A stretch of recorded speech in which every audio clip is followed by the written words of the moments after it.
La mayoría de nosotros, y me encuentro entre el montón, fuimos educados para relacionar la caída de Tenochtitlán en 1521 con el inicio de la época colonial. Esta época también fue conocida como novohispana o virreinal. Sin embargo, esa percepción cronológica no es aplicable a la mayor parte del país, ni siquiera es aplicable a su transcurso económico, social y demográfico. Por esta razón, debemos ver la caída de Tenochtitlán como un episodio sobresaliente dentro de una compleja cadena de hechos que dieron forma a un periodo que se ha definido como la conquista. Desde los inicios de nuestra historia han existido librepensadores y científicos, líderes cuyas ideas han ido en contra de las creencias establecidas. A estos hombres y mujeres se les ha conocido a lo largo de la historia como herejes. La palabra hereje viene del latín hereticus, que significa opción. En este podcast queremos tomar como base la opción de pensar diferente, la libre indagación, la actitud abierta y la búsqueda de las ideas por su propio valor para analizar de manera crítica nuestro entorno. Nosotros somos Lola Montalvo, Ale Durán, Bobby López, y esto es Herejes, el podcast. ¿Qué tal, mis estimados herejes? Bienvenidos a su podcast. De nuevo los saludamos desde el encierro. ¿Cómo están, Lola y Ale? ¿Qué pasó, mi Bobby? Buenas noches. Hello. Muy bien, muy bien. Pues ya lo dijo Lola, hoy vamos a hablar de la conquista. Creo que sería importante contarle un poquito al público por qué hoy elegimos este tema. ¿Qué opinan? Bueno, pues a mí me gustó mucho la idea porque para poder explicar un poquito cuáles fueron las maneras, cuáles fueron las raíces de nuestra cultura, pues hay que estudiar a México desde sus inicios. Y si bien también existen inicios en las culturas mesoamericanas, nos interesa mucho cómo se fue involucrando a la Iglesia Católica dentro de nuestro país con las culturas que ya existían, ¿no? Sí, claro. Pues yo creo que este tema va a estar súper interesante porque la religión, bueno, aparte de la católica, estaba presente ya en las culturas prehispánicas. Más al ratito vamos a hablar de eso. Y creo que nos metió la pata. Una vez más vemos cómo las creencias en lo sobrenatural te pueden traer problemas graves, como la conquista de un país entero, ¿no? Oye, también yo creo que es súper importante que, bueno, en cualquier momento que uno se ponga a estudiar la historia, es una excelente oportunidad para aprender de errores de otras personas, ¿no? Sí, totalmente de acuerdo. Definitivamente, sí. Quiero hacer una pequeña anotación. Dale, doctora. Ay, gracias, favor, que me hace joven. Oiga, lo que pasa es que yo creo que este tema muchos se van a sacar de onda porque a mí me pasó, yo creo que me cuento como en el montoncito dije, ay, pero qué flojera, ¿para qué vamos a hablar de historia? Y nada más de acordarme de los libros de historia, y me daba algo. Lo que yo acostumbro a leer mucho es la historia novelada. Pero ya platicando con Bobby y con Ale, me di cuenta que aplicar el pensamiento crítico, que es algo que nosotros tratamos de hacer en este programa, nos puede llevar a entender algún montón de cosas como, por ejemplo, cuando tú estás leyendo de historia, discernir a qué fuente le vas a creer y cuál no. Entonces yo me estaba preguntando, ¿cómo demonios sabemos que, no sé, que a Moctezuma le sudaron los pies cuando salió en algún episodio a hablar con su gente, ¿no? Ese tipo de cosas especulativas pues las tenemos que descartar de alguna manera y eso lo hace mucho la historia novelada. Y por otro lado, evaluar si viene de un códice, si viene de un escrito de alguien que presenció esa época o estuvo ahí, y sobre todo evaluar de ese códice quién lo escribió, cómo lo escribió, desde dónde viene, es real, no es real, lo reconstruyeron. Lo mismo va para la persona el espectador que está narrando, porque pues cada quien narra desde su convicción y desde su marco de referencia. Entonces, a la hora que tú estás leyendo historias y tienes en cuenta el pensamiento crítico y dices, híjole, pues es que si lo piensas bien, ¿qué le convenía hacer a esta persona? Puedes sopesar un poquito a quién le vas a creer y a quién no. Y a qué evidencia te vas a ir. Entonces, este episodio me parece muy interesante porque ya leyéndolo con ese enfoque, como van a ver más adelante, la historia cambia bastante. Bastante. Sí, claro. Y bueno, ya. Me gusta el intro porque la conquista de México en efecto no se dio en un solo evento. Para analizar la historia de una manera académicamente correcta, debemos separar los sucesos importantes que fueron forjando lo que conocemos hoy como México. Vaya, desde las manifestaciones de la llegada de los españoles, la respuesta a ello, los enfrentamientos, los acomodos, las consecuencias inmediatas del proceso que abarcó. Entonces, según se trate de asuntos políticos, económicos o de cualquier otro tipo, hablando desde el 1519 o antes hasta alrededor de 1560, ¿no? Sí, sí. Entonces, yo en lo personal he decidido contarles sobre este suceso en la historia de nuestro país, recargándome en un libro que me gusta mucho. Se llama La Nueva Historia General de México. Su primera edición fue publicada en el 2010. Sin embargo, se han hecho como 7 reimpresiones. La última en octubre de 2017 con sus respectivas actualizaciones, ¿no? Entonces fue escrito por varios expertos de cada etapa de la historia de nuestro país reunidos por el Colegio de México. Yo se los recomiendo mucho como materia de consulta, o bien para quien le guste leer sobre este tipo de temas como un libro de cabecera. Es una excelente opción. En fin, una vez dado el comercial, a lo que venimos. Que en realidad no es comercial, no nos pagaron para decir eso. Les ponemos en la descripción del capítulo el link para que puedan comprar el libro. Así es. Bueno, a mí me gustaría platicarles un poquito de cómo estaba la situación en el mundo previo a que ocurriera esta conquista, ¿no? ¿Por qué? Porque es la manera en que vamos a entender por qué estaba España ubicada en Cuba, en Puerto Rico, en Santo Domingo, en Jamaica. Entonces, nos va a dar un poquito de luz a eso. Entonces, antes de revisar los acontecimientos que dieron la vida a esta historia, pienso que sí nos conviene echar ahí un vistazo en el ámbito mundial. Recordemos que el mundo en ese entonces, hablando de economía, era regido por Europa. Entonces, hablamos de mediados del siglo XV. La expansión de la economía y la cultura europea a partir de las exploraciones marítimas portuguesas llevaron a establecer un tipo de enclaves comerciales en los puntos de las costas de África, de India, del sudeste asiático, así como varias islas como Cabo Verde, las Azores y algunas otras del Atlántico. La expansión que existía, la expansión que se estaba dando económica, estaba asociada a la revolución comercial. Esto se dio en el siglo XIII y perdió su fuerza cuando llegó la peste negra. La peste bubónica, amigos. La peste, exacto. ¡Amo los bichos! Acuérdense que ahí se muere el 50% de la población europea. Entonces, pues cuando llega el siglo XV, llega con todo. Entonces empezaron con las cruzadas, empezaron a comercializar con la seda y con las especias. Entonces se empezó a dar un comercio ahí fuerte en las islas y entre las costas descubiertas por los portugueses. Hace poquito me eché un video de Wisecrack, un canal en YouTube muy interesante sobre filosofía, sobre los cambios que nos han traído las diferentes plagas en ¿cómo se llama? A la historia de la humanidad.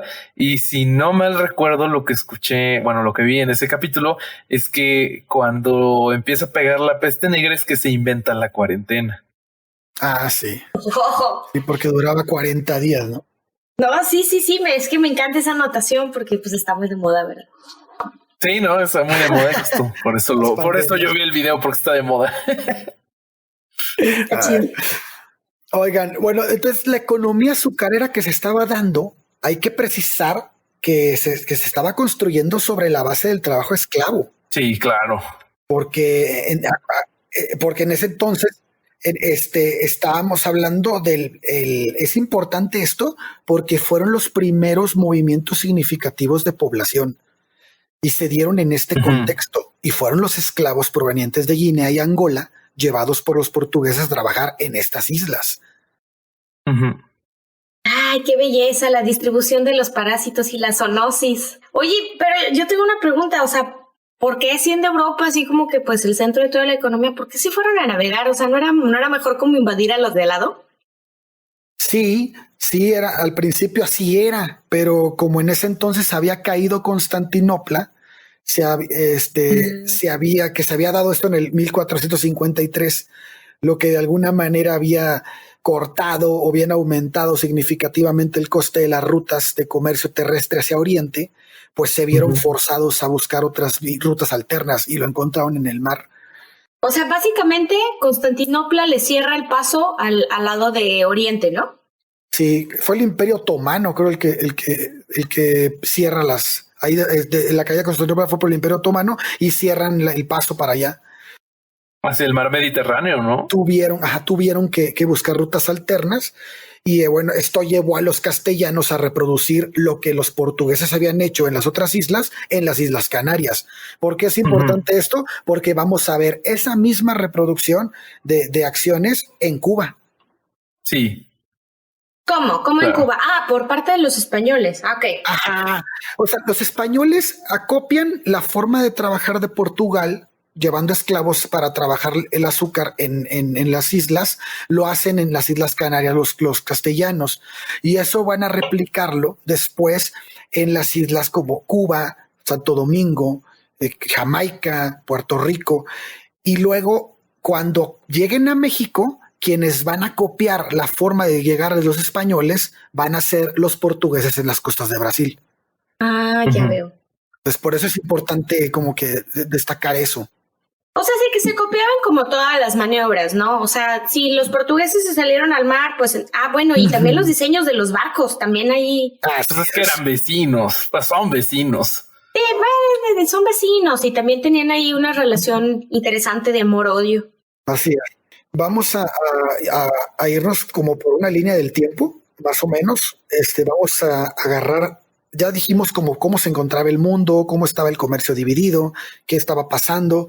Entonces, vámonos a enero de 1492. Este año terminaron casi 8 siglos de guerra contra los musulmanes en la península ibérica.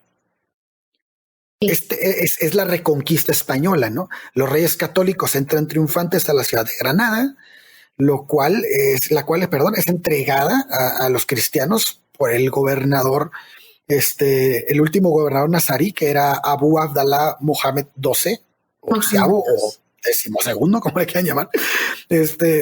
Y debemos de tener en cuenta este tipo de eventos porque la colonización y repoblación gradual del territorio ibérico por parte de los reinos cristianos, después de su lucha contra los musulmanes, definitivamente afectó de diversas maneras las mentalidades y prácticas de los castellanos.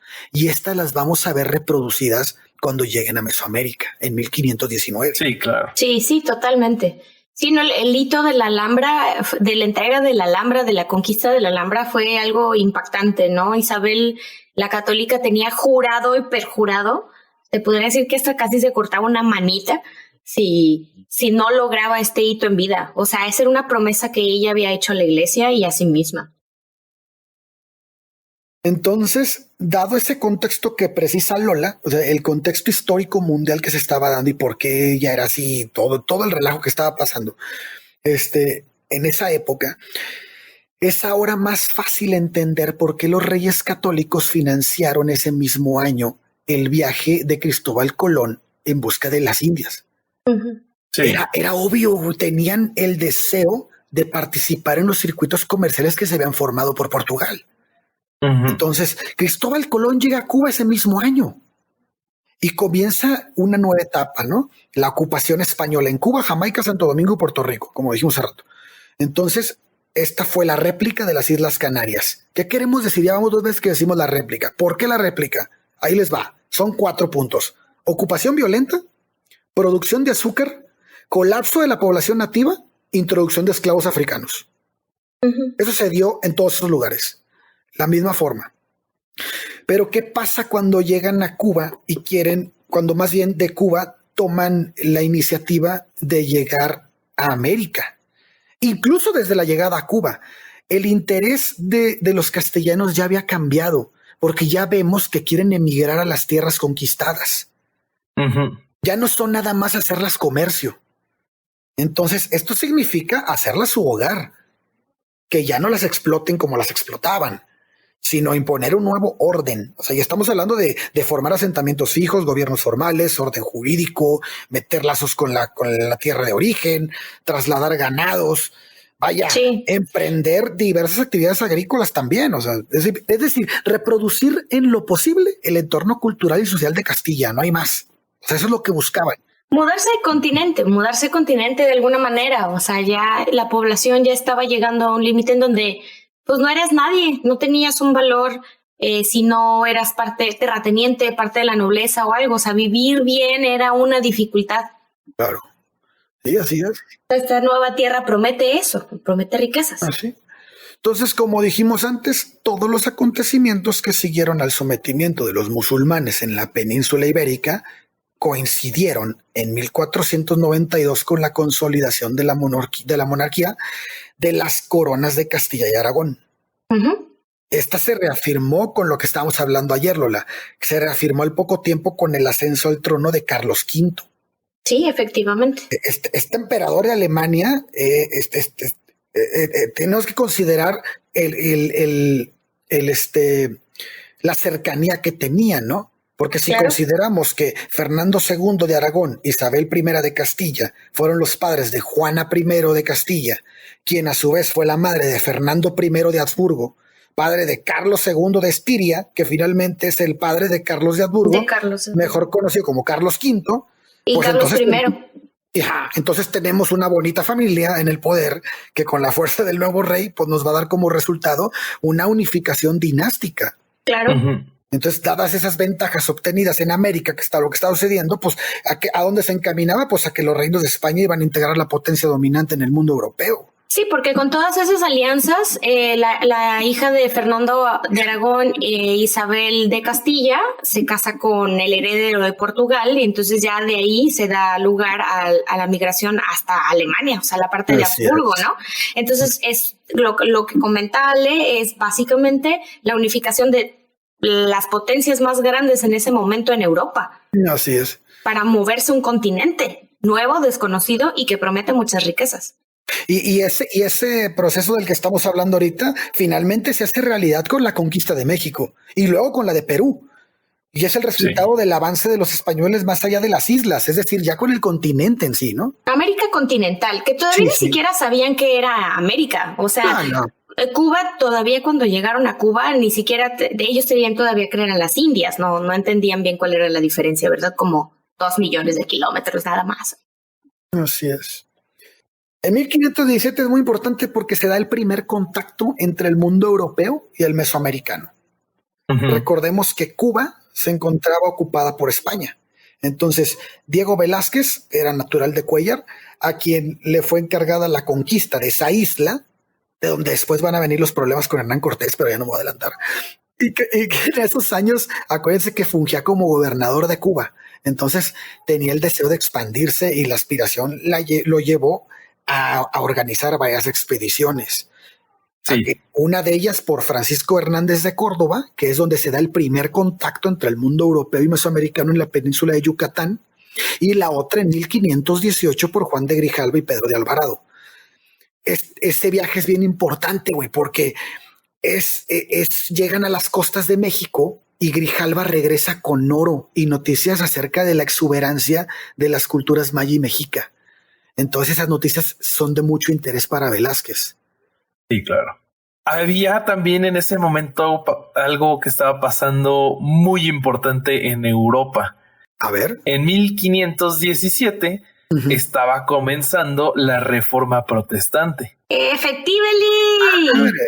Así es. La Iglesia Católica estaba en proceso de perder una muy buena parte de sus creyentes por estas tesis de Martín Lutero, este monje alemán que pues le costó una muy buena parte de creyentes a la Iglesia Católica. Entonces el Vaticano estaba muy preocupado por esto y pues estaban en urgencia de tener pues nuevos feligreses. Sí, no, la urgencia esa es muy buena nota, muy buena anotación. Güey. Sí, la urgencia de la iglesia llevó a presionar a los gobernantes para que se movieran de manera más rápida en la parte de la exploración y la conquista.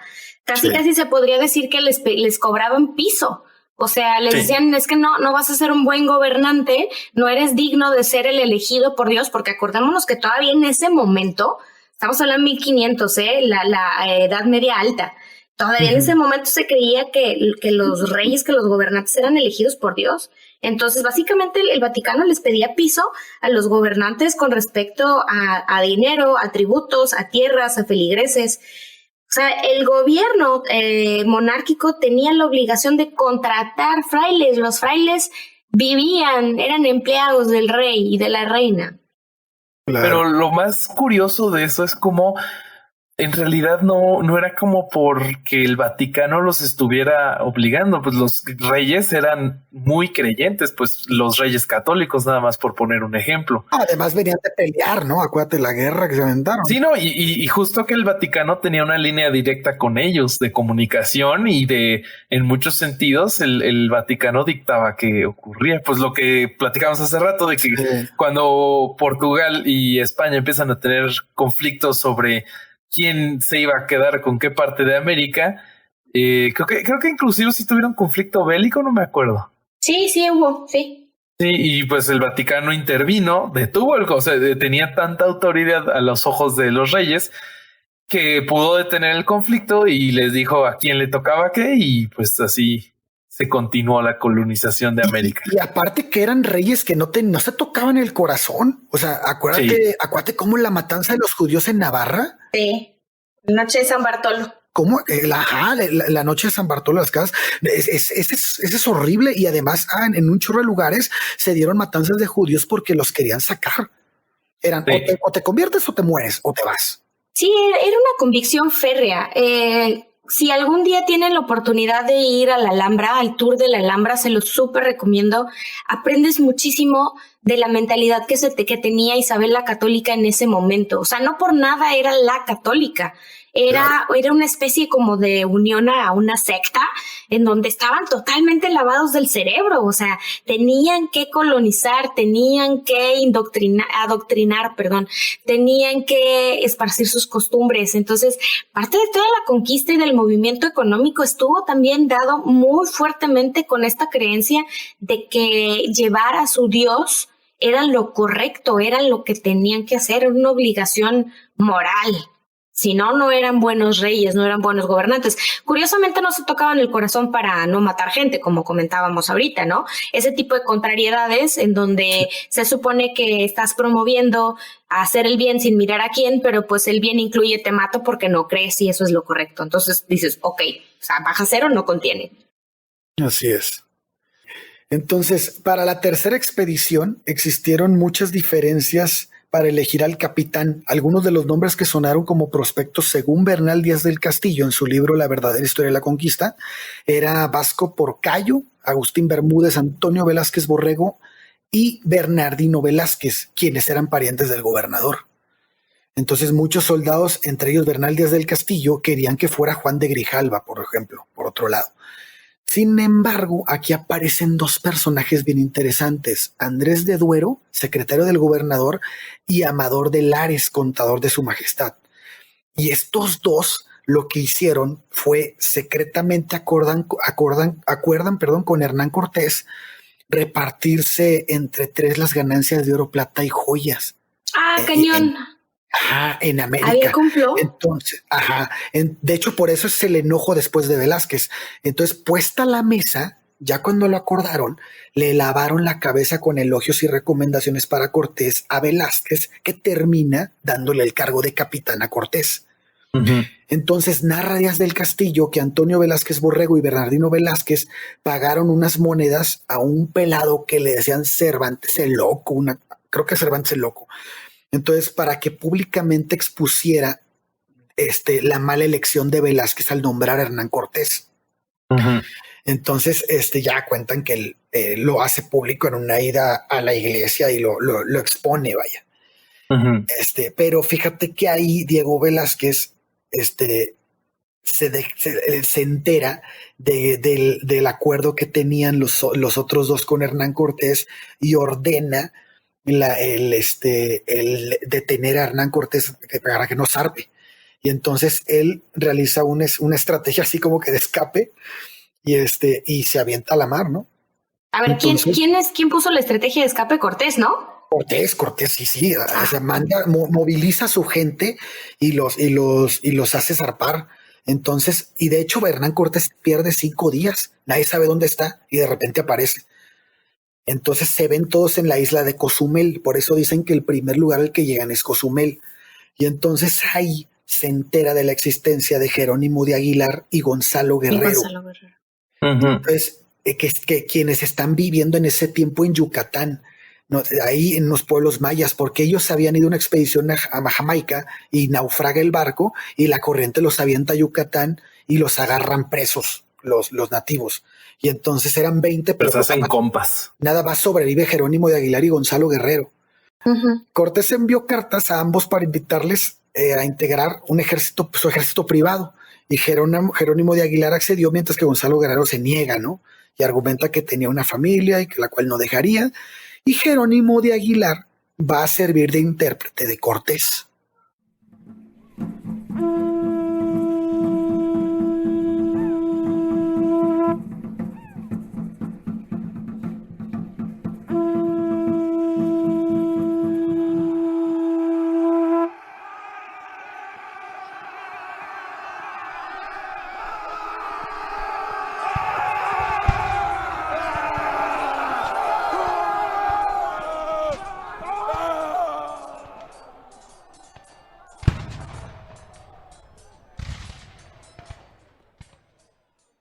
Gonzalo Guerrero dirigirá las tropas del Tratón y Sicuma en Honduras el año de 1536.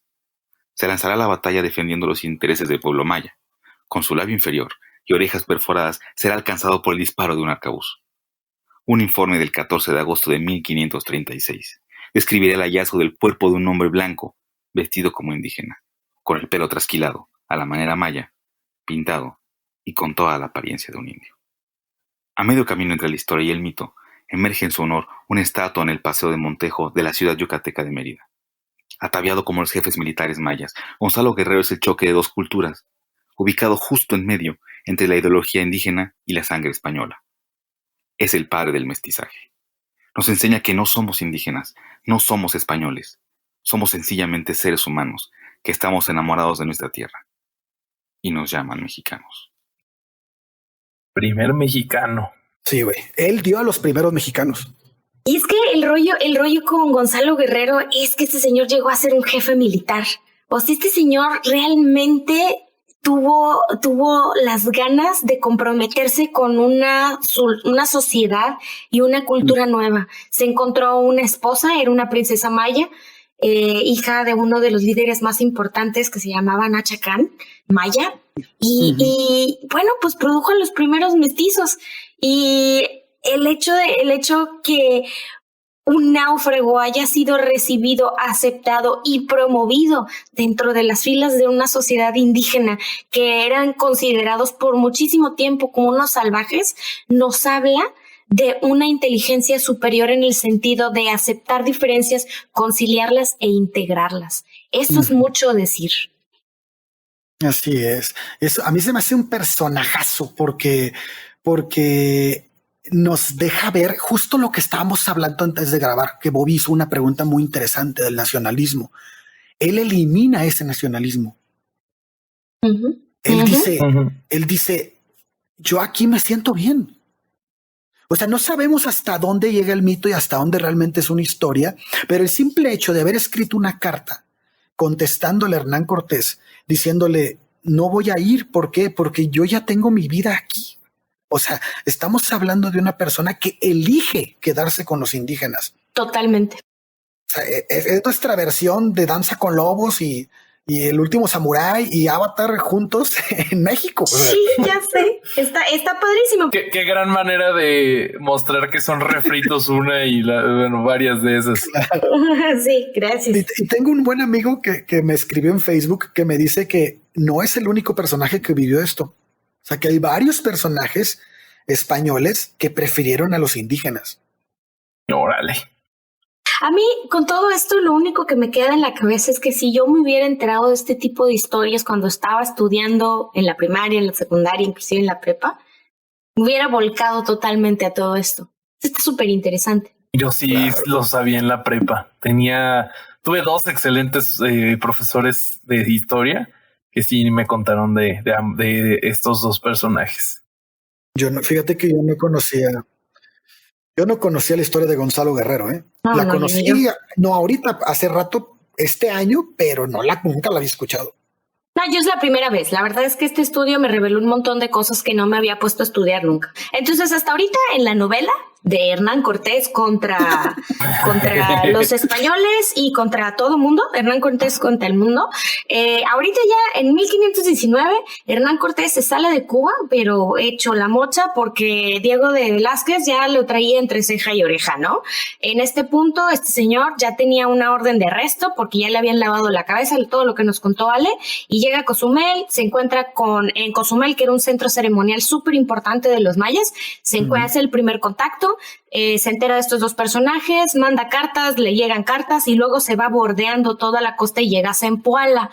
En Zempoala, pues resulta que se encuentra con los nativos de Potonchán y bueno, lo reciben en son de guerra, ¿verdad? Porque a quién le gusta que lleguen a su casa sin tocarle a la puerta. Entonces resulta que pues ocurre una batalla en Centlac, se llama la batalla de Centla, valga la redundancia, que fue así súper importante porque ahí perdieron los nativos de Potonchán y se funda ahí Santa María de la Victoria sobre Potonchán. Total que el cacique local de ese lugar le da a la famosa Malinali, a.k.a. la Malinche o Doña Marina, como después la bautizaron. Esta mujer indígena súper inteligente que hablaba un montón de lenguas y es mi ídolo personal, gracias, fue espía y también le dio un hijo a Hernán Cortés. ¿Por qué lo estoy diciendo? Porque muchos de los libros de historia no la toman mucho en cuenta, pero esta señora la hizo de intérprete por todos lados. O sea, imagínense llegar a una tierra donde te hablan guacha guacha y no entiendes absolutamente nada. Entonces, guacha guacha. O sea, sabe Dios qué están hablando, porque tú no sabes, no tienes idea cuál es el lenguaje, no sabes cómo se usa, como para qué se come. Tener un intérprete es vital, totalmente importante. Entonces, bueno, resulta que varias semanas pasaron ahí a Santa María de la Victoria y conocieron a un montón de indígenas que los llevaron a llegar a Zempoala. Zempoala, que está en Veracruz, lo que hoy es Veracruz. Está muy cerca del puerto de Veracruz, ¿no? Sí, ahí tuvieron el primer encuentro más importante en donde el chisme se llevó a cabo. Señores, este episodio es en donde la marrana torció el rabo porque cambió el rumbo total y completamente. A los indígenas del lugar no les gustaba nada que estaban siendo dominados por el Imperio Azteca, ¿no? Eran dominados por Tenochtitlan y tenían un nombre especial. No me acuerdo yo del nombre, Bobby Almer, todos los dominios de la alianza con Tenochtitlan tenían un nombre porque eran como tributarios. No me puedo acordar de eso. ¿Cómo se llama? ¿Estás hablando de los Altépetls o de qué estás hablando? Los Altépetls, exactamente. Ah, ya. Los Altépetls eran como llamémosle ahorita pequeños municipios con un gobernador que se llamaba Tlatoani, que le decían Tlatoani. Entonces todos los Altépetl tenían un Tlatoani.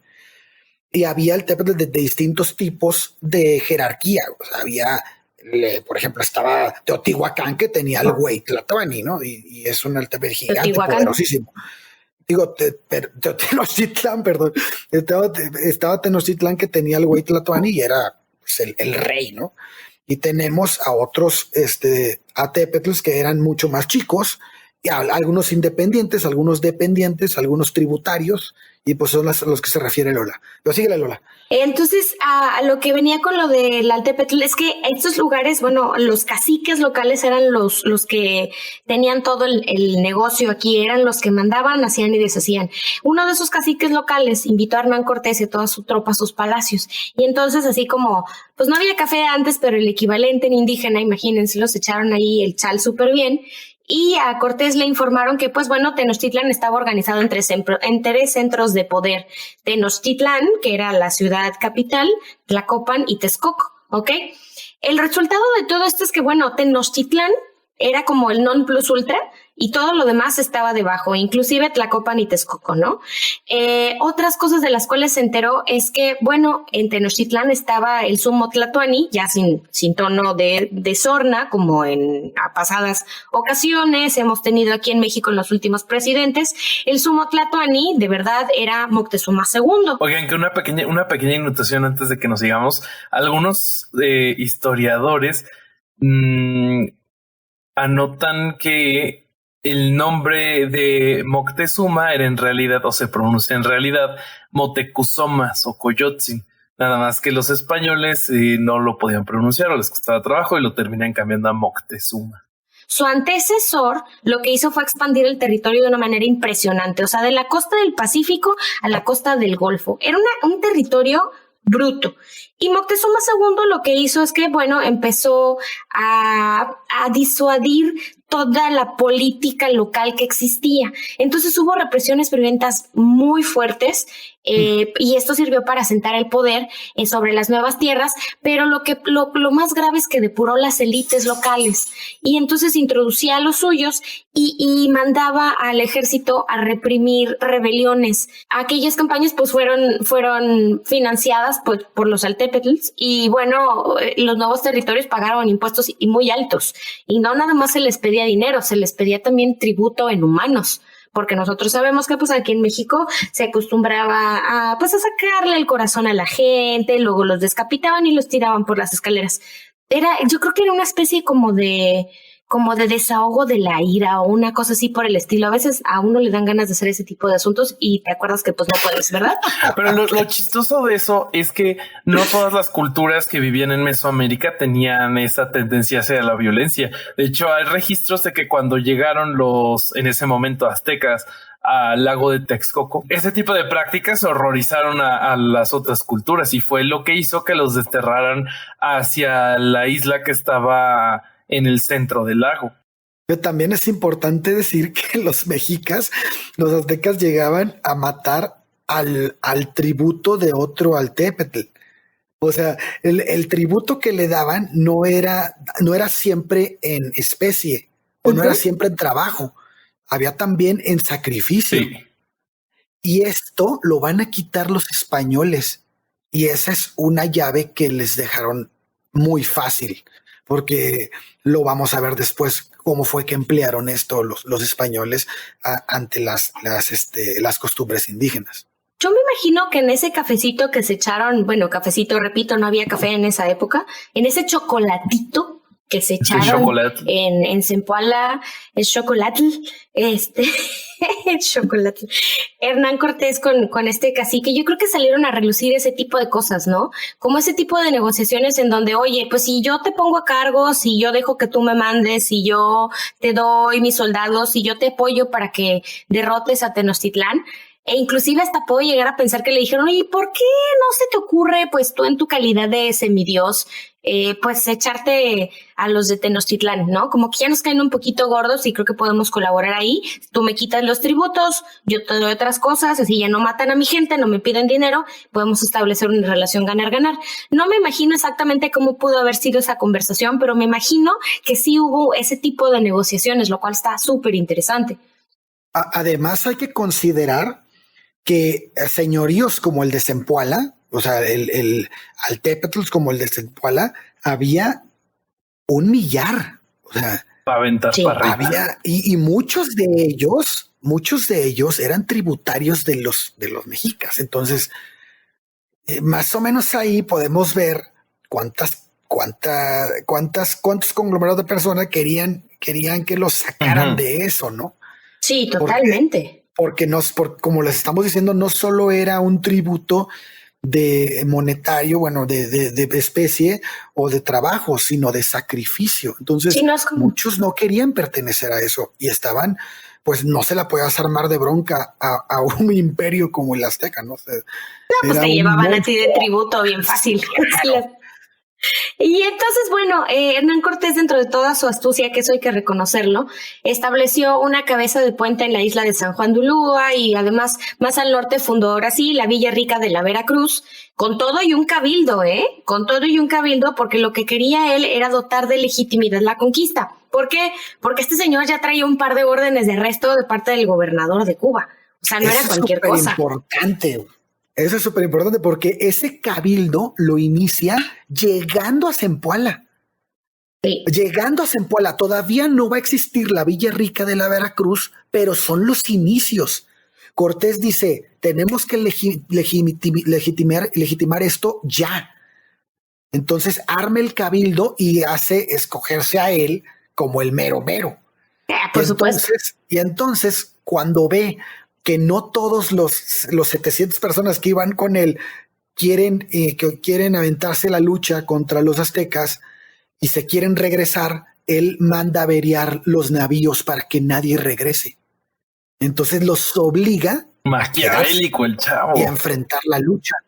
No, Hernán Cortés era en unas partes se me hace un genio y en unas partes se me hace no puedo decir la palabra aquí, pero un maldito. Es demasiado inteligente y lo vamos a ver ahorita en cómo llevó a cabo todo el trabajo, ¿no? Este señor cumple con los requisitos de un supervillano, O sea, ya si estudias como que toda la psique que han sacado, es una persona totalmente sin escrúpulos para llegar a su objetivo. En fin, estábamos en el 8 de agosto de 1519, gente. Resulta que ya después de que se estableció todo este asunto del chal, se entera que había todo este montón de altépetls que no querían a Tenochtitlán, que odiaban a los mexicas y que totalmente estarían de su lado, pero además se enteró que había todavía, vamos a decir, reinos en donde no había llegado a permear, ni siquiera pasar de la esquina la cultura de Tenochtitlan. Estamos hablando de los famosos tlaxcaltecas, los inventores del pozole, señores, del pozole. No, pero según yo, los tlaxcaltecas no eran los inventores. Lo que pasaba es que los mexicas a los tlaxcaltecas, si no mal recuerdan, a los que metían al pozole. O sea, el pozole Oh, God, era al revés. Sí, no mal recuerdo, sí. Y entonces el pozole, pues cuando se inventó, se hacía con carne humana. Ya después, pues esto les horrorizó a los españoles y pues encontraron otros sustitutos, ¿no? La carne de puerco fue la que sustituyeron. Oigan, ahí me llama mucho la atención. A mí también. Una de las cosas que más me impresionaron de Cortés, ahorita que están tocando el tema de que llegaron con los tlaxcaltecas, llegaron con no sé quién, ellos empezaron a juntar, a hacer alianzas, ¿no? Y entonces cada alianza, pues los hacía más fuertes. Entonces había muchos pueblos que por la paz, decidieron aliarse, pero otros que sí se levantaron en armas. Pero entonces ya no eran solo 670 y tantos españoles, sino ya un mundo de indígenas atrás de ellos que los ayudaron a conquistar esos pequeños altépetls. Entonces, lo que hacía Hernán Cortés era que llegaba a un altépetl y decía, a ver, ¿con quién ya los conquistamos? ¿Con quién están peleados ellos? No, pues con los purépechas. Ah, bueno, tráete al tlatoani de ellos o al hijo del tlatoani de ellos y quita el tlatoani que tienen y pónselos. Entonces, ¿qué hacía? El enemigo de mi enemigo es mi amigo. Entonces, qué inteligente. Entonces logró darle poder a todos los que tenía, ayudándolo, a todos los pueblos indígenas que querían levantarse. Entonces, finalmente, tenía a muchísimas personas que le eran fieles. Por eso la llegada después, cuando toquemos el tema de Tenochtitlán, fue más sencilla. Sí, bastante. Sí, en general, al final vamos a ver que la conquista fue hecha por los mismos pueblos indígenas que no estaban de acuerdo con el gobierno de Tenochtitlán. Entonces resulta que ya salen para Tenochtitlán desde la costa, ¿no? Y entonces iban hacia Tlaxcala para poder hablar con los tlaxcaltecas. Entonces cuando los tlaxcaltecas se enteran que hay un montón de barbones que sabe de dónde salieron y que se parecen a los dioses de un montón de mitos y además están acompañados pues por atépetls que pues son tributarios de Tenochtitlan, los tlaxcaltecas se les ponen los pelos de punta y se preparan para la guerra. Y sí, a partir del 31 de agosto, en pleno verano, gracias, españoles contra tlaxcaltecas is on. Hay muchísimas escaramuzas, las tlaxcaltecas finalmente son derrotados y bueno, pues Hernán Cortés continúa hasta la capital de Tlaxcala y ahí bueno ya son recibidos en son de paz y pues Hernán Cortés puede empezar a tejer su bonita telaraña haciendo una alianza con ellos y bueno, esta alianza trajo consigo muchísimos beneficios en forma de guerreros, de conocimiento de terrenos, de traductores, y bueno, finalmente continuaron el camino a Tenochtitlán y en ese punto hay varios historiadores que reportan que Moctezuma mandaba representantes ofreciendo oro para que no llegara y que todo esto no hizo retractarse a Hernán Cortés porque lo que quería era verse cara a cara con el sumo tlatoani. Yo no estoy muy segura y aquí lo traigo a colación, muchachos. ¿Ustedes qué saben de esos emisarios con oro? No, yo tampoco. Fíjate que yo no escuché de ellos. Yo no leí de ellos. Yo tengo mis dudas, porque como no encontré, las fuentes que leí no me decían exactamente de dónde habían sacado eso. Yo tengo mucha duda al respecto y como, ¿por qué le ofrecerían oro para que no llegue? Como, más bien sería pues negociar, vamos a vernos en algún lado, ¿no? Y no bueno, sé, eso yo sí en nunca fin, lo había escuchado. yo creo que ahí sería cosa de seguir buscando. Sí, está un poquito extraño. A mí me gustaría como ahondar más. No va a ser ahorita, evidentemente, pero sí es un tema que se puede buscar. Debe haber información en alguna parte. Total que en el camino, señoras y señores, aquí hay algo que me pone los pelos de punta porque ocurrió una de las cosas más horribles reportadas en la historia de la conquista, que fue la matanza de Cholula. Cholula es la ciudad que ha sido habitada por más tiempo de manera continua y tiene una de las pirámides, tiene la pirámide con la base más grande de todo el mundo. Cuando vayan a Cholula se echan un pulque, es muy bonito, es una ciudad antiquísima y esta ciudad era uno de los principales tributarios de Tenochtitlan.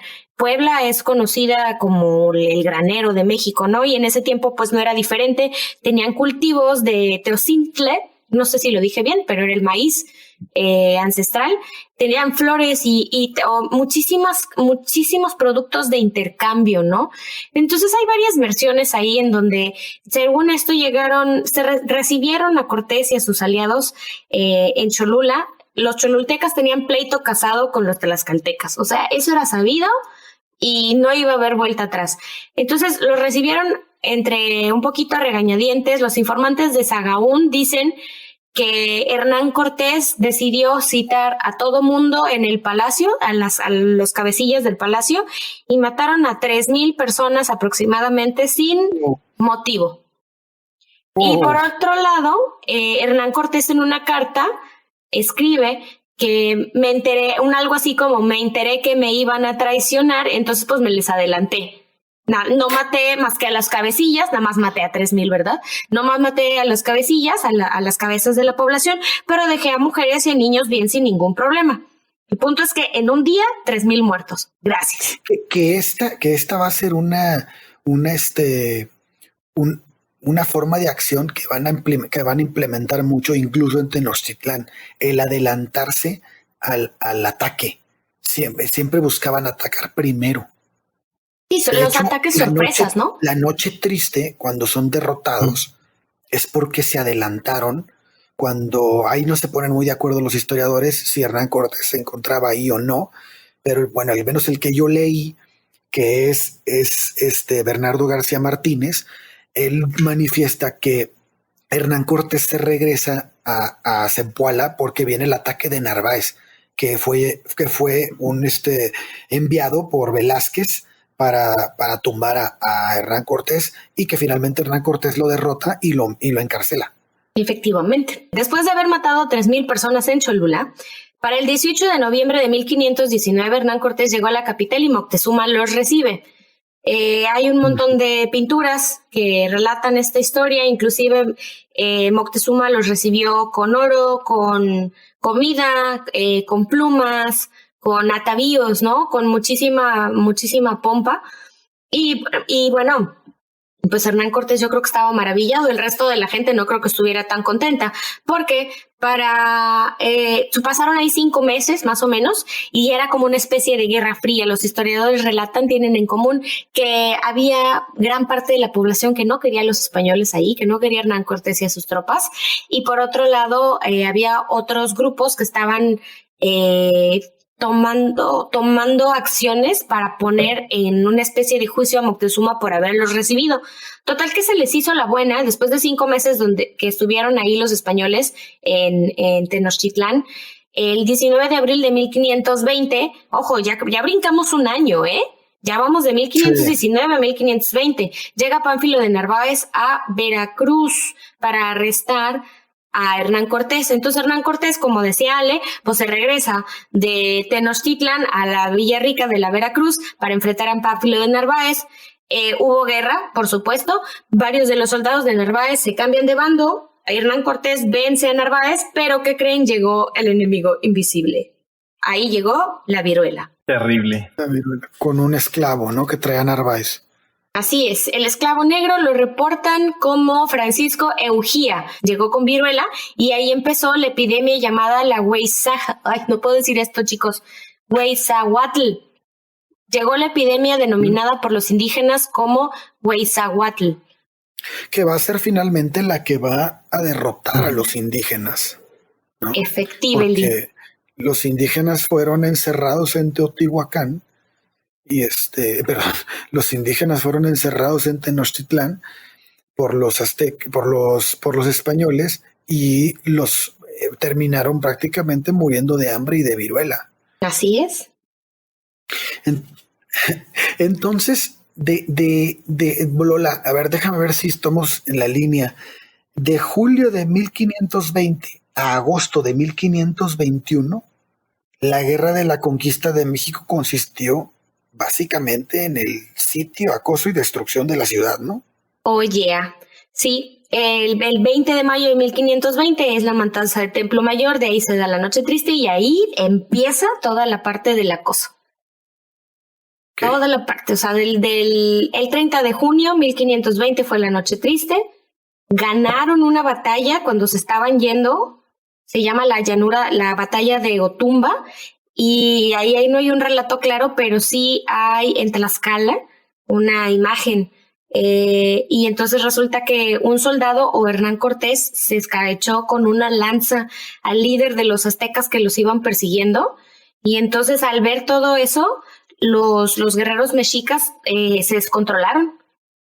Fíjate que yo leí más bien un relato de que quisieron salirse a escondidas de Tenochtitlán, hicieron un puente con balsas y pasaron sobre él, y cuando estaban cruzándolo, una de las indígenas aztecas que estaba ahí en el agua, sacando agua, los vio y entonces dio el pitazo.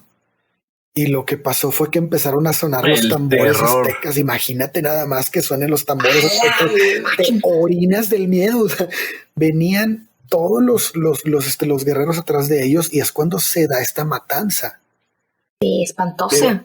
Ya hay muchas versiones, pero esta versión en particular me dejó helado, así que empezaran lo tum, tum. O sea, imagínate todo, aparte pegaba el tambor con las, ¿cómo se llamaban estas cosas que sonaban como los indios concheros que se ponen en los pies? Sí, son como unas maracas que tienen adentro. Que suenan, ajá. Entonces pegan con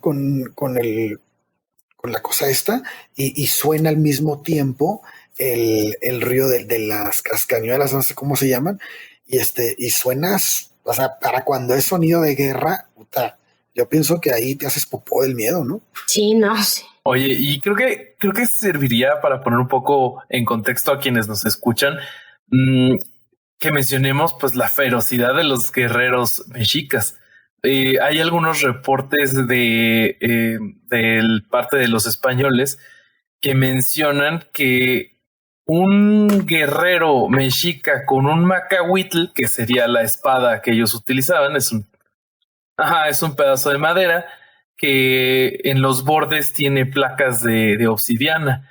Entonces estos reportes nos detallan que un guerrero mexica podía decapitar a un caballo de un solo tajo. ¿Qué cosa? Uh-huh. Y aparte, pues otros reportes dicen que consumían peyote antes de ir a la batalla, entonces pues también iban así bien prendidos. Son todos alterados, ¿no? Pero sí eran súper temidos. Digo, no por nada llegaron a ser la potencia conquistadora que fueron en Mesoamérica. O sea, sí tenían con que, oigan, pero nos estamos saltando un pedazo bien importante.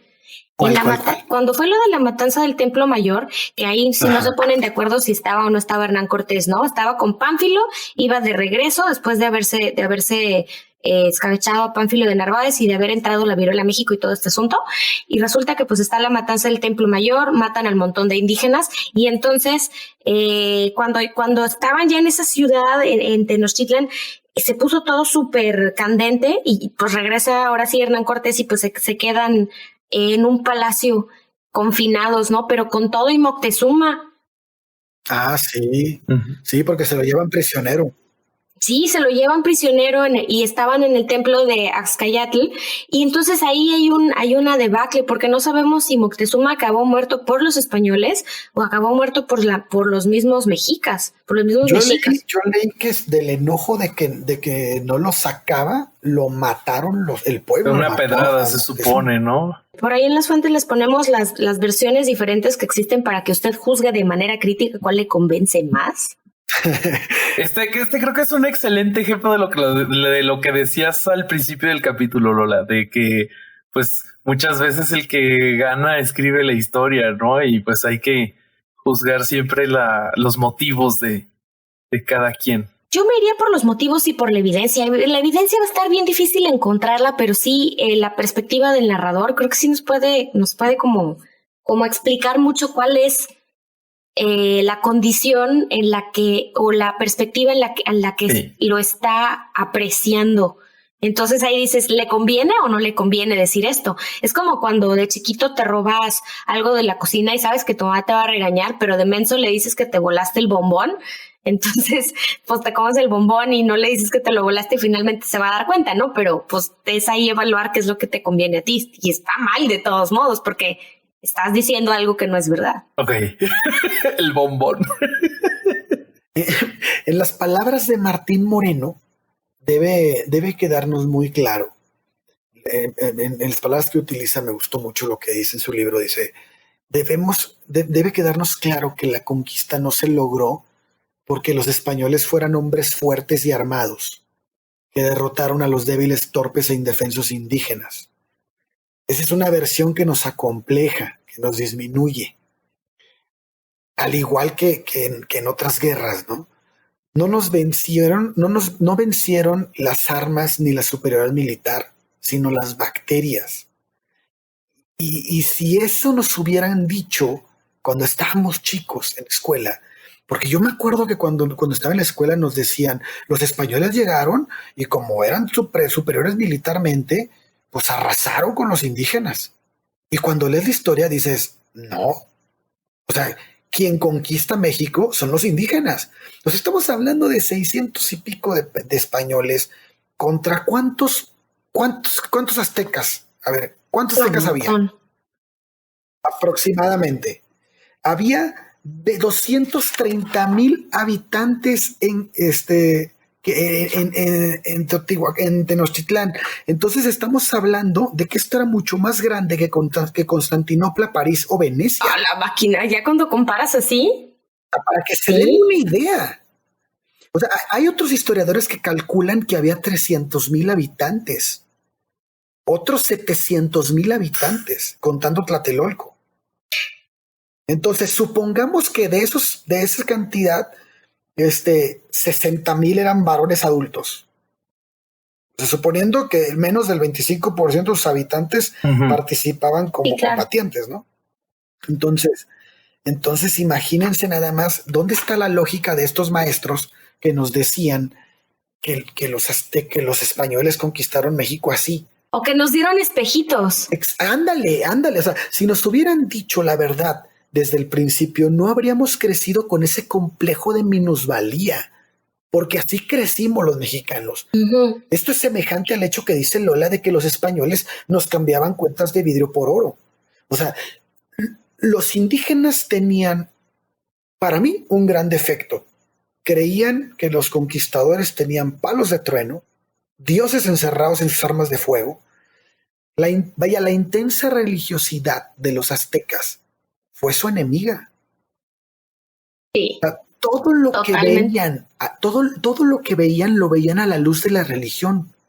Los hombres a caballo eran dioses de una sola pieza. Yo creo que esto lo podemos entender por uno de los más grandes sucesos en la cultura azteca, que es cuando ellos vienen en su peregrinaje desde el norte del país hacia donde después se fundaría Tenochtitlán, encuentran abandonada la ciudad de Teotihuacán. Entonces, imagínate tú en esos tiempos, estando en la edad de piedra, siendo parte de una cultura nómada, en ese momento ellos, encontrar una ciudad de ese tamaño y de esa sofisticación. Pues, sí. O sea, ya a tal grado que ellos le pusieron pues la ciudad de los dioses. Entonces, desde ahí, y que vemos que ellos copian la estructura de esa ciudad y cómo la religión está entretejida en todos los sucesos de su sociedad, creo que nos ayuda a entender esta parte de sus creencias, ¿no? Señores, escogieron su casa con base en sus creencias. Claro. O sea, sí, pero acuérdate que también las culturas de alrededor del lago los medio obligaron. Pues sí, o sea, digo, los mandaron para allá, ¿no? Pero llegaron, vieron el lago y dijeron, oye, pues es que aquí hay un águila que se está comiendo la serpiente y pues aquí es el ombligo del mundo, ¿no? A mí se me hacen patrañas, que se me hace que ni vieron nada. A mí igual, yo dije, pues nos corrieron aquí. Pero sí puede ser, porque la concepción religiosa siempre fue funesta. O sea, vaya, antes nos salió cara la religión y ahora también nos cuesta la religión, como dice Martín Moreno. Sí, claro. Tiene toda la razón. O sea, el mito este que nos platicaron de chicos resulta claro. Los aztecas no fueron derrotados por los españoles. La viruela y la sífilis pudieron más que el acero y la pólvora y que los aliados indígenas. Bueno, entonces ya se salieron corriendo, lo que nos platicó Alejandro de que hubo ahí alguien que los delató, a Moctezuma pues lo mataron de una pedrada o lo mataron los españoles. Bueno, el punto es que ese señor ya era desechable porque ya había un nuevo mandamás para Tenochtitlán, que era su hermano, era Cuitláhuac, ¿no? Sí, uh-huh. Entonces salieron hechos la mocha. Ya les platiqué de la batalla de Otumba, donde Cortés o un soldado, porque no sabemos quién fue, mató al líder de esa guerrilla azteca. Entonces, pues todo el mundo perdió la cabeza. Total que 2 semanas de supervivencia, 2 semanas así siendo perseguidos y acosados, y más o menos entre el 12 y el 13 de julio de 1520. Porque todas las desgracias suceden en mi cumpleaños. ¿Ya se fijaron? El 13 de julio. Bueno, el 12 y el 13 de julio de 1520 llegaron a Tlaxcala. Total, que ahí, pues en Tlaxcala ya estaban en territorio seguro, los soldados descansaron un chorro y Cortés mandó reparar 4 de esos barcos que había inutilizado y los mandó a la Española para conseguir refuerzos. Y entonces ahí pues empezó a hacer la planeación de todo el asedio de la capital mexica. Yo no estoy segura si este señor ya sabía que había ya reportes de poblaciones muy enfermas de viruela. O sea, a los tlaxcaltecas también les fue como en feria con la viruela y en muchos lugares por donde pasaron después de que llegó Pánfilo Narváez con su esclavo infectado, se empezó a desatar todo esto. Entonces, aparte de todas las alianzas que aseguró, no sé si él estaba consciente del aliado invisible que tenía, del virus que tenía a su cargo, en pocas palabras, ¿no? Sí, debe ser. Entonces, pues se regresó a la Ciudad de México y ahora sí empezó el asedio. Lo que sucedió ahí es que metódicamente fueron venciendo a los diferentes vasallos aztecas, ¿no? A los diferentes Tepetl, que eran los aliados, y entonces sometió a Texcoco, a Tlacopan, y pues bueno, la triple alianza ahí se va al caño. Para el asedio de Tenochtitlán había 86 caballeros, 700 infantes, 118 escopeteros y ballesteros, 18 cañones y solo 3 eran de gran calibre. Y aquí va lo más importante de todo, un número indeterminado de aliados indígenas. Y aparte la viruela. No, y de hecho hay autores que narran que cuando Cortés entró a la ciudad en agosto de aquel año, encontró a casi la mitad de los habitantes muertos por la enfermedad y no por sus armas. La mitad. Sí. Sí, se habla de algo escalofriante. Hicieron 13 bergantines para poder abrirle paso o defender que la infantería avanzara por las calzadas, pero se habla de algo escalofriante, que había cadáveres apilados por todos lados. O sea, ya para cuando entraron ahí, o sea, del asedio y todo este asunto, y entraron a Tenochtitlán, había gente muerta a diestra y siniestra, con granos, pústulas y ojos, ¿cómo decían? Tenía una expresión, ojos rotos. Mucha población se había quedado ciega por la viruela. Entonces, pues para el 12 de agosto de 1521, que se terminó el asedio, se masacraron y aprisionaron a aproximadamente 40,000 habitantes que se negaban a rendirse, entre ellos niños y mujeres. Y Cuauhtémoc, el nuevo líder mexica que estaba lidiando con el asedio, pues trató de huir, pero fue apresado, ¿no? Cuitláhuac se murió antes de viruela, precisamente. Sí. Y pues para 1522, señores, en cosa de, ¿qué era? 1519, 1520 y el 21, 3 años, ¿verdad? Uh-huh. Para 1522, Cortés finalmente consiguió del Consejo de Castilla el título de adelantado. A ver, vamos a decirlo con la entonación correcta. Adelantado, repartidor de indios, capitán general y gobernador de la Nueva España. Oye, pero es que fíjate que después de que aquí el dato bien importante, porque Cortés, aquí es otra genialidad que yo veo. Cuando Cortés derrota a Tenochtitlán, lo que hace es a ponerse en la cabeza. O sea, ellos, los españoles, se vuelven los emperadores de Tenochtitlán, que ni siquiera le cambian el nombre, porque siguen disfrutando de los tributos que ya les daban. Y por eso hace rato les dije que íbamos a hablar de esto. Ellos lo único que quitan es el sacrificio humano y otra cosa que ahorita no me acuerdo muy bien, que creo que era algo que con las especies, pero quitan estos 2 tributos que tenían antes los aztecas. Y con eso mantienen el tributo de oro y de especies que traían los demás pueblos, los demás altépetlos. Entonces, esto para mí es una idea que se le ocurrió excelente, porque finalmente lo único que hizo fue ocupar el trono del rey que estaba antes, no destruirlo. Que algo que se me hace muy interesante de eso que estás diciendo es que Hernán Cortés se queda el palacio de Moctezuma para sí mismo, uh-huh, y con el objetivo de venderlo después a la corona. Él no lo logra vender, pero su hijo sí se lo vende a la corona, que es donde ahora tenemos Palacio Nacional allá en el Zócalo, donde vive nuestro cabecita de algodón, nuestro actual Tlatoani. Amigos, ¿se dan cuenta que cada que van a la Ciudad de México están pisando historia? Ay, pues claro. Yo vivo aquí. Bueno, sí, tú lo tienes todos los días, pero no, pues es que yo me voy atraída a la Ciudad de México por las quesadillas con queso y sin queso, pero pues está chido saber que estás pisando historia, ¿no? Oye, también sobre lo que dice Ale de pues las cosas que ellos prohibieron, a mí se me hace muy curioso cómo ellos sentían aversión hacia la antropofagia y hacia los sacrificios humanos. Pero pues la gran mayoría de conquistadores que vinieron a México participaron en violaciones y traían una gran codicia que se reflejó en sus acciones, ¿no? Claro, sí, no, hicieron cosas peores. Uh-huh. No, pues deja tú, te comes la carne de Cristo cada que comulgas, ¿no? ¿Que no te estás comiendo eso? No, es una oblea. Bueno, pero entonces estamos de acuerdo que el gran ingenio de los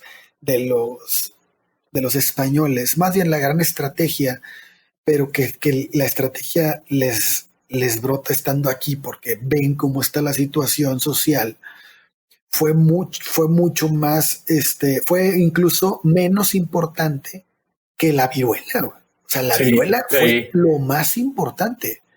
Estamos hablando de que murieron de 1521, que empezó el contagiadero. El contagiadero.